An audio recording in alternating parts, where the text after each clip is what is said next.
Hi folks, my name is Tess Cunningham and I am recording this video on beautiful Ghana country at Flinders University, where I am a PhD candidate and a casual lecturer and tutor into social work subjects. You might recognise me because I practiced at Humankind when it was powerliving for many years before I moved down south and had to sadly leave the beautiful community.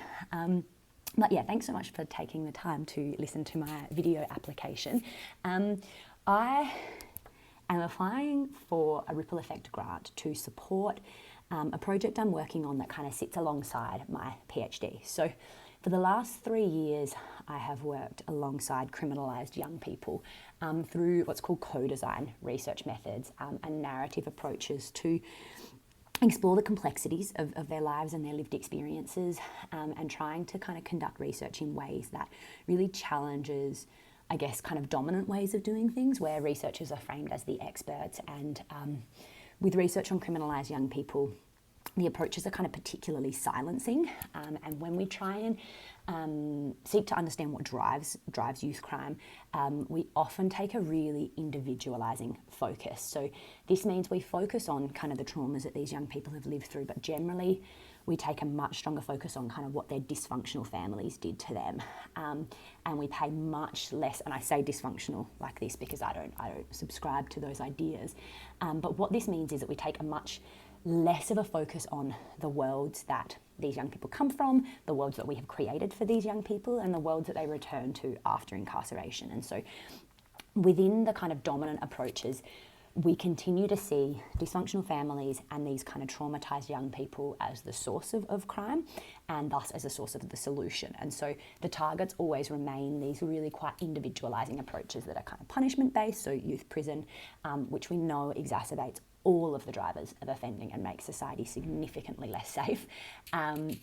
kind of cognitive behavioural therapy interventions that are all about changing their thinking. So my research, I've worked alongside criminalised young people for over 10 years now, and have seen the ways that things like poverty and social exclusion really drive criminalisation. So my research really focuses on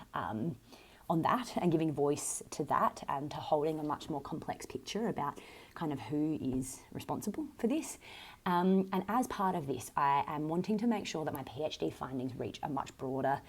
audience than what academic work ordinarily would. And so I'm putting on an art exhibition, and I'm hoping to host it at the Mill in Adelaide. And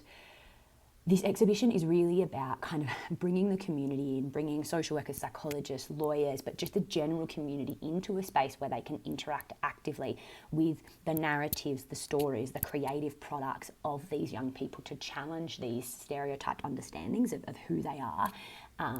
And as part of this, I'm really wanting, so I've got a small grant that can help me to facilitate that, the exhibition, but I am also not an artist. And so as part of this, I'm really, really, really wanting to fly a criminalised woman whose name is Sarah Tucker. She lives in Queensland, but she's a Ghana and a Naranga woman, and she's an amazing artist, an amazing art therapist, and she has a bunch of art from criminalised people that she's working with that she really wants to exhibit. But in Queensland, there is a law that anyone who is in prison cannot exhibit their artwork anywhere. So this ripple effect grant would really, really help me to bring Sarah across, so that we can exhibit these really important pieces of work and make that political statement of how kind of censored criminalised people are, but also because she is going to act, would we hope, will act as kind of the curator and of someone that can help me pull together some pieces of work that I'm not criminalised, and I don't want to centre myself in this exhibition. And so working with her to go, hey, this is some of the ideas that have come out of the works with criminalised young people that I'm working with that none of them want to work on. And so pulling our kind of, I guess, brains together, I think could just make this exhibition pretty special, and can also make sure that criminalised people have played a really active role in every stage, and also that it's provided them with material opportunities for, work experience, paid employment. So this money would enable Sarah to travel across, but also to be reimbursed for her time.